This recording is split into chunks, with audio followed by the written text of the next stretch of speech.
So I'm looking at this article in marieclaire.com, and it says here if Prince Harry and the Duchess of Sussex, Meghan, were still working royals, they'd basically be leading the show right now. That's right.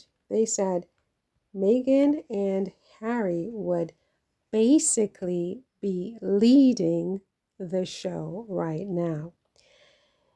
And in quotes, it says here, they desperately need him, and nobody could have foreseen the set of circumstances that would expose that so dramatically. Wow, right? Wow. What a difference a few years make. So she goes on, the author is Rachel Birchfield. It was published yesterday. She says, think about it. If Prince Harry and the Duchess of Sussex, Meghan, were still working royals, the proverbial or literal, this is the royal family after all, keys to the castle would be theirs right now.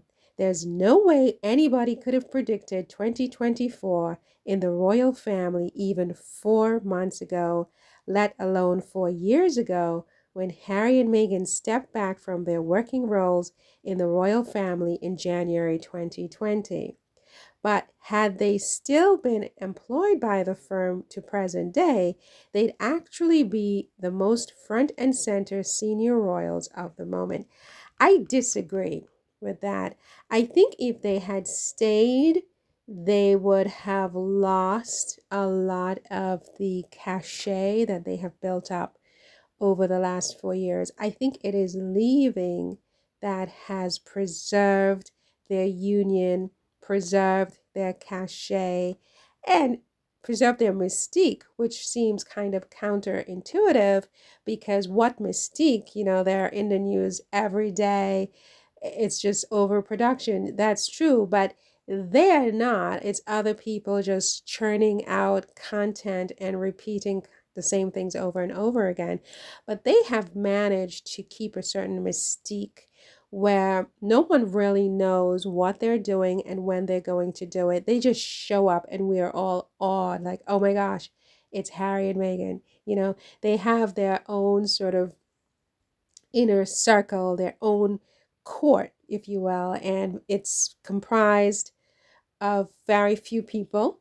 And those people are mum, they don't go spilling the beans. So Harry and Meghan have been able to build up a certain je ne sais quoi, a certain mystique about them over the past 4 years.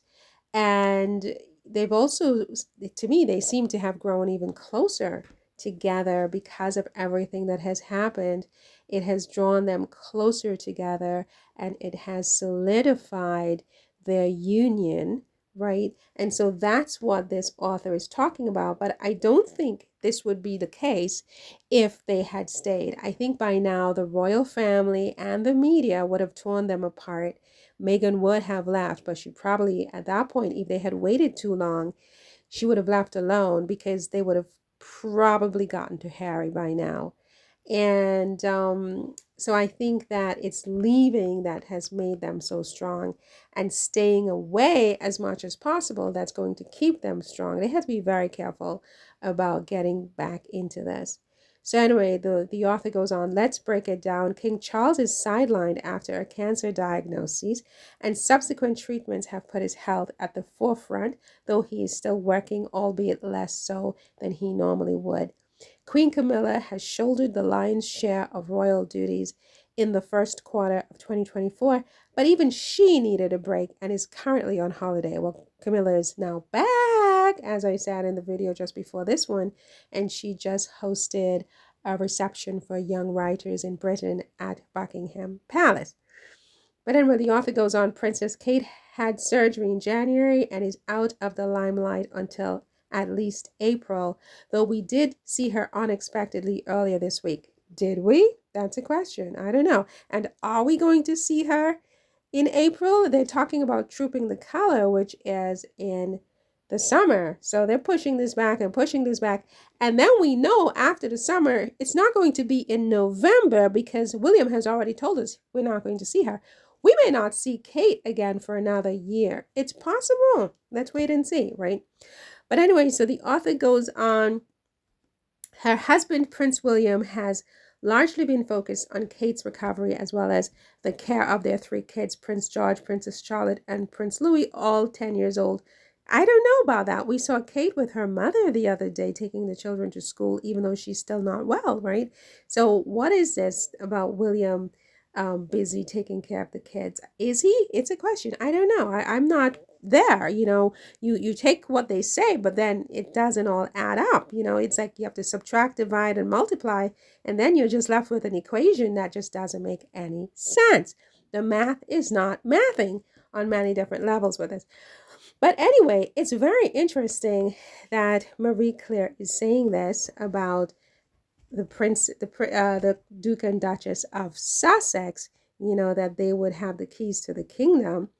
Certainly they seem to be the last one standing, although Camilla is holding in there, albeit that she had to take a I am so exhausted holiday in, I guess, if not the south of France, in some sunny climate to sort of revive herself.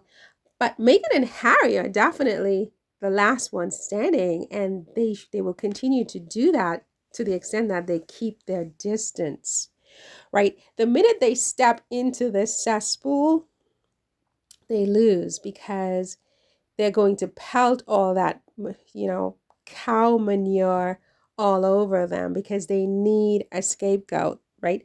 So they're going to pelt the goat manure and the cow manure all over Harry and Meghan. They have to be very careful and very strategic in offering any help or in being in this environment, because people are in a desperate situation where they need a scapegoat. They need a scapegoat.